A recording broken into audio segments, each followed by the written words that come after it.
Pembangunan ekonomi. Pembangunan ekonomi memiliki peran penting dalam memajukan perekonomian suatu negara karena melalui pembangunan ekonomi, pelaksanaan kegiatan perekonomian dan berjalan lebih lancar dan mampu mempercepat proses pertumbuhan ekonomi. 1. Pengertian pembangunan ekonomi. Terdapat beberapa pengertian pembangunan ekonomi, economic development. Menurut para ahli, diantaranya menurut Sadono Sukirno, pembangunan ekonomi adalah usaha meningkatkan pendapatan per kapita dengan jalan mengelola kekuatan ekonomi potensial menjadi ekonomi real melalui penanaman modal, penggunaan teknologi, penambahan pengetahuan, peningkatan keterampilan, penambahan kemampuan berorganisasi dan manajemen. Definisi menurut Carl Seidman menyatakan bahwa pembangunan ekonomi sebagai suatu proses menciptakan serta memanfaatkan aset fisik, keuangan, manusia, serta sosial untuk dapat menghasilkan kesejahteraan ekonomi serta kualitas hidup yang lebih baik. Berdasarkan beberapa pengertian tersebut, dapat disimpulkan bahwa pembangunan ekonomi adalah pertumbuhan ekonomi yang diikuti oleh perubahan-perubahan struktur ekonomi dan corak kegiatan ekonomi atau usaha meningkatkan pendapatan per kapita dengan jalan mengelola kekuatan ekonomi potensial menjadi ekonomi real. Terjadinya pembangunan ekonomi, struktur ekonomi akan mengalami perubahan dari sektor pertanian ke sektor industri atau dari sektor primer ke sekunder maupun ke tersier.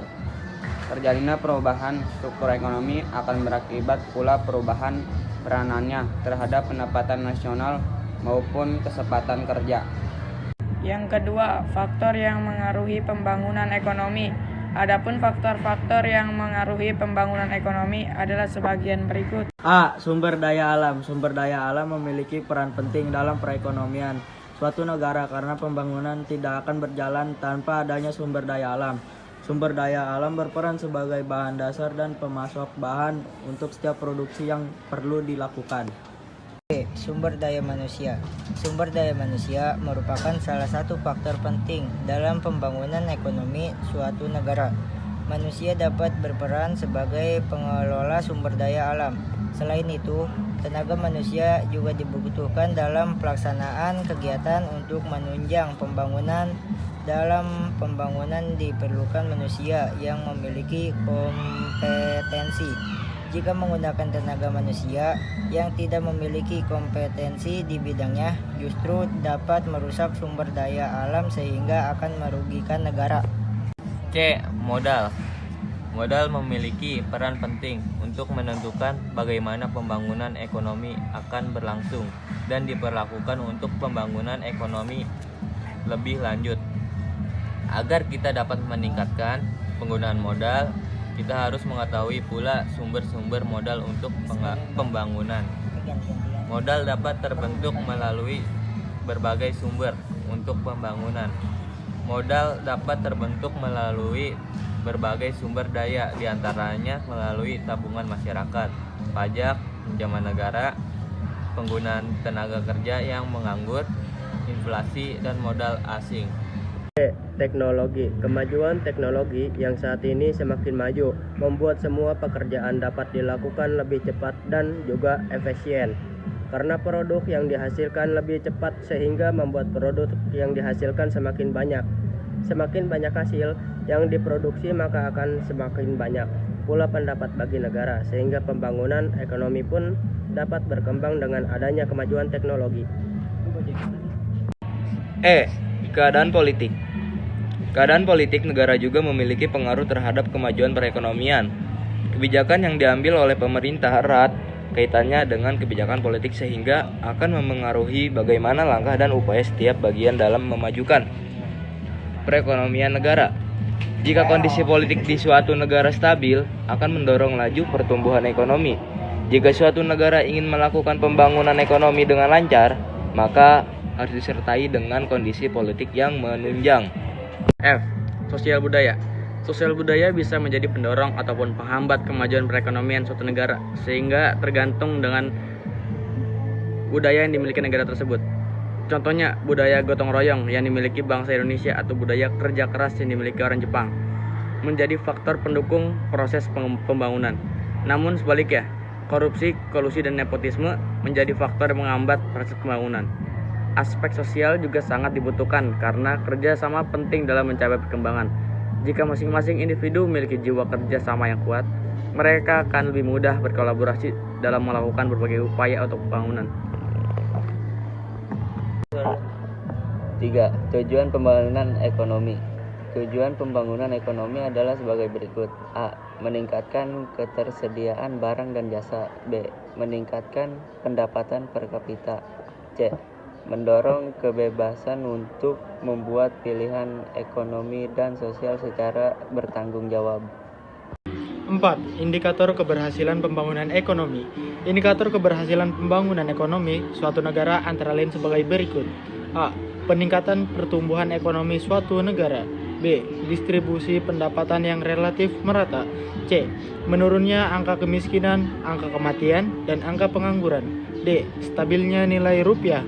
E. Meningkatnya indeks kualitas hidup dan indeks pembangunan manusia. F. Pertumbuhan industri dalam negeri. 5. Dampak positif dan negatif pembangunan ekonomi.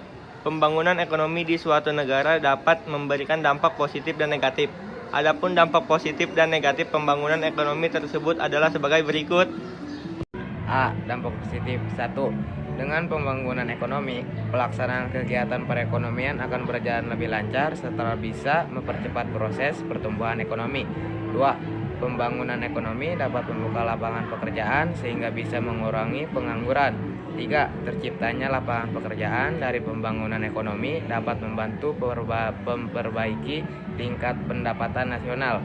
4. Pembangunan ekonomi akan adanya mengubah struktur perekonomian dari struktur ekonomi agraris menjadi struktur ekonomi industri. 5. Pembangunan ekonomi akan menyebabkan proses peningkatan kualitas SDM sehingga memungkinkan ilmu pengetahuan dan teknologi semakin berkembang cepat. Dengan demikian dapat meningkatkan kesejahteraan masyarakat.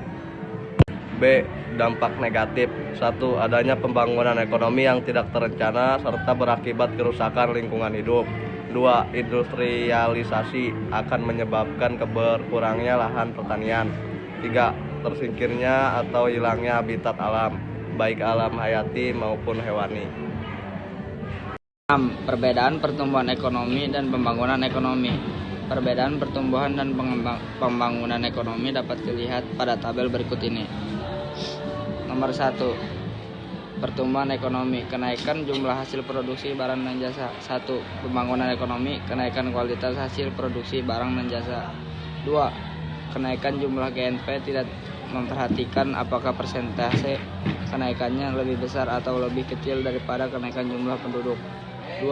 Pembangunan ekonomi, kenaikan jumlah GNP dari tahun ke tahun lebih besar pada persentase kenaikan jumlah penduduk. 7. Permasalahan ekonomi di negara berkembang. Terdapat masalah pembangunan ekonomi di negara berkembang. Masalah pembangunan ekonomi yang dihadapi oleh negara berkembang adalah sebagai berikut. A. Ketergantungan dengan sektor pertanian primer. Mayoritas negara berkembang perekonomiannya bergantung pada sektor pertanian. B. Rendahnya produktivitas. Rendahnya tingkat produk domestik bruto dan pendapatan per kapita merupakan indikator masih rendahnya tingkat produktivitas masyarakat di negara berkembang. C. Tingginya angka pengangguran. Laju pertumbuhan angkatan kerja yang tidak sesuai dengan jumlah lapangan kerja menyebabkan tingginya angka pengangguran. D. Tingginya angka pertumbuhan penduduk. Pertumbuhan penduduk di negara berkembang lebih tinggi dibandingkan dengan negara maju. E. Rendahnya kualitas hidup. Permasalahan di negara berkembang yaitu rendahnya kualitas hidup masyarakat yang ditandai dengan masih adanya penduduk yang kekurangan gizi dan masih adanya penduduk yang mengalami kelaparan. 8. Kebijakan dan strategi pembangunan ekonomi. Rumusan dalam strategi pembangunan berupa pernyataan-pernyataan yang menjelaskan bagaimana tujuan dan sasaran yang akan dicapai. Kemudian nantinya akan dilanjutkan dengan sebuah rangkaian kebijakan dari pemerintah berkaitan dengan pembangunan. Inti dari rumusan tersebut menjelaskan bagaimana Indonesia membuat rencana 5 tahunan untuk pembangunan ekonomi yang disebut sebagai rencana pembangunan jangka menengah (RPJM). Untuk mencapai sasaran pokok dalam pembangunan jangka menengah membutuhkan tahapan-tahapan dan skala prioritas yang akan menjadi agenda.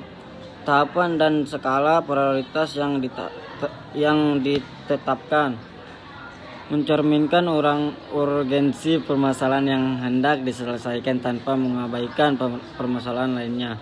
Oleh karena itu, tekanan skala prioritas dalam setiap tahapan berbeda-beda, tapi semua itu harus berkesinambungan dari periode ke periode berikutnya.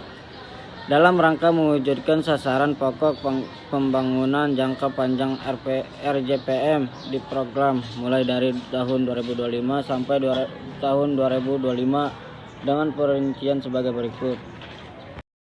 A. RPJM ke-1 2005-2009 diserahkan untuk menata kembali dan membangun Indonesia di segala bidang yang ditujukan, menciptakan Indonesia yang aman dan damai, yang adil dan demokratis, dan tingkat kesejahteraan yang meningkat. RPJM kedua 2010-2014 ditunjukkan untuk lebih menetapkan penataan kembali Indonesia di segala bidang dengan menekankan upaya peningkatan kualitas sumber daya manusia termasuk pengembangan kemampuan ilmu dan teknologi serta penguatan daya saing perekonomian. RPJM ketiga 2015-2019 ditunjukkan untuk memantapkan pembangunan secara menyeluruh di sebagai struktur dan dibangunan dengan menekankan sebagai saing komoditatif perekonomian yang berlandaskan keunggulan sumber daya alam dan sumber daya manusia berkualitas serta kemampuan ilmu dan teknologi yang terus ditingkat. RPJM keempat 2020-2025 ditunjukkan untuk dapat mewujudkan masyarakat Indonesia yang mandiri, maju, adil, dan makmur melalui percepatan pembangunan di berbagai bidang dengan menekankan terbangunnya struktur perekonomian yang kokoh berlandaskan keunggulan kompetitif di berbagai wilayah yang didukung oleh SDM berkualitas dan berdaya saing.